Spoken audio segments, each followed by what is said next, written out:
Howdy folks, today let's talk about the Moondrop Alice. This is a set of TWS, True Wireless Headphones. Thank you APOS Audio for sending me these things to check out. They were kind of on my radar, but not really.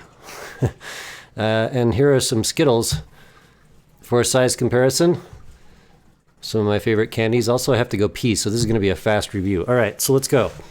We got some headphones in here. They are interesting sized.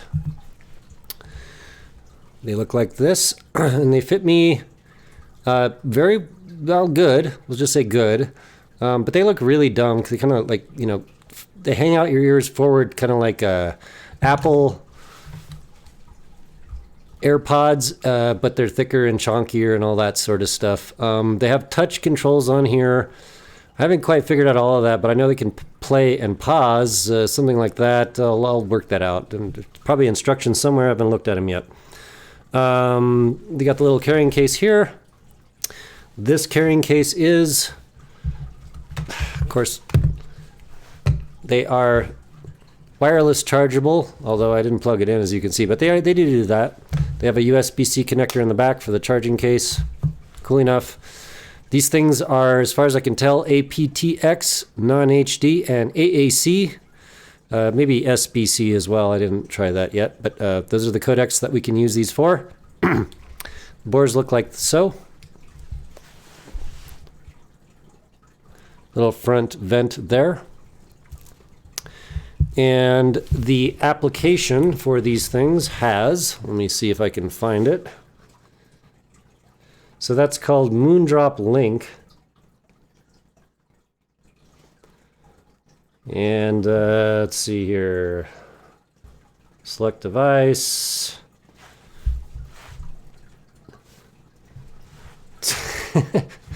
What did they lose charge? God damn it. Hold on. It says they have some charging here. Put them back in the case. Okay, there they are.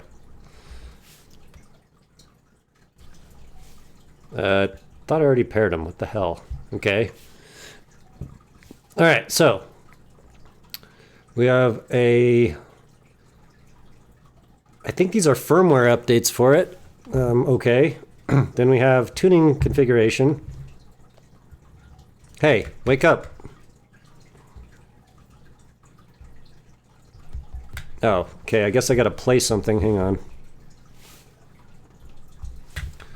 We'll go back to, there we go. Okay, we have tuning parameters. We have Moondrop target, Austria, Brooklyn, blah, blah, blah, blah, blah, in-ear targets. I've tried a few of these, and so far, actually, the Moondrop target is my favorite.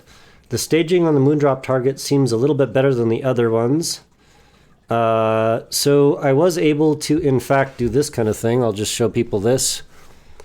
Let's see, we'll go to our settings, and we're going to go to System, I think is what it is, Developer Options.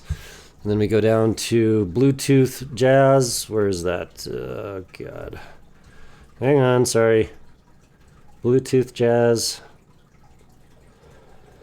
Right about here. All right, so we have Bluetooth codec. And this was what my phone shows me. It's an LG. SBC, AAC, and APT-X. You can choose between those, and it'll flip between them as it's playing. Pretty cool. I don't actually know what the bitrate of AAC is right now. I got to do some testing, but just AAC is actually quite good as a wireless codec. However, it needs a decent amount of bitrate to actually do that well. But then we have APT-X, so those are our options on this. What else can we say? Let's just talk about the sound. I've pretty much gone over this, normal TWS crap. Sound on these. So I'm actually fairly impressed with these. To me, they sound like about an $80 dynamic driver with the TWS involved with that, all the codecs and whatnot. So when these are on standby, in other words, you're not playing anything, you do hear a very tiny amount of background hiss, just to mention that. Oh, sorry. That's when you actually play something. As soon as you hit play, you can hear the little bit of background hiss, but when you're paused out, you're not playing anything, they go dead silent. So, that's kind of typical for TWS. I don't, I just got these today, so I don't know the battery life, but I'm assuming the battery life is pretty decent because these have a gigantic amount of space for a battery. So according to APOS Audio's webpage here, we can see they have Bluetooth 5.2, something about 24-bit tracks, super linear dynamic driver, CCAW voice coil, waveguide, DLC diaphragm, okay, there's something. 5.2 Bluetooth, acoustic structure, blah, blah, blah. 10 tunings, adaptive. Okay, it's adaptive, I guess. Okay.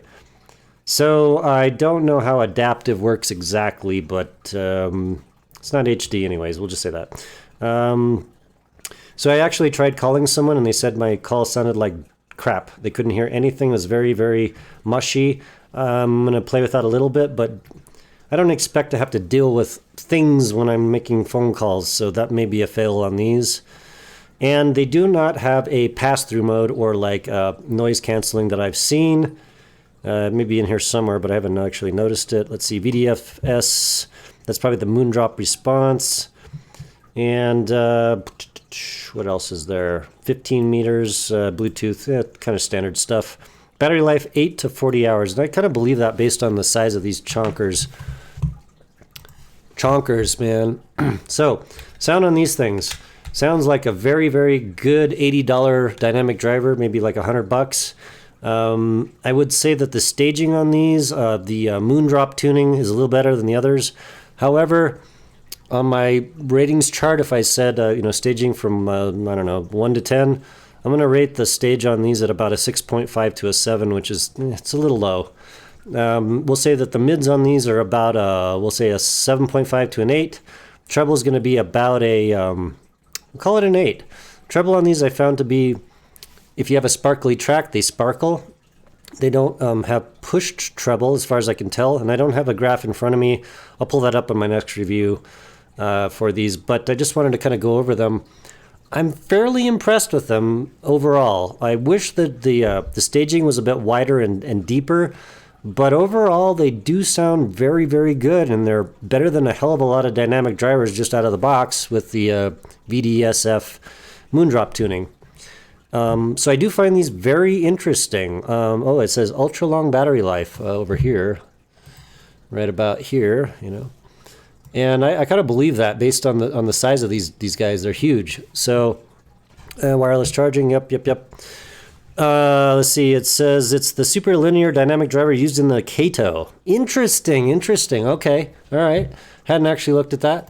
So basically what that probably means to me is that these headphones have a very, very high quality driver that's limited by the amps and the DAC and the connection, the Bluetooth connection in these things compared to the driver. So overall, I like them. I wouldn't say they're a like rush out and buy it now thing, but I'll flesh that out a little bit more. I like them pretty decently. They're okay. Not bad. Good deal, Moondrop.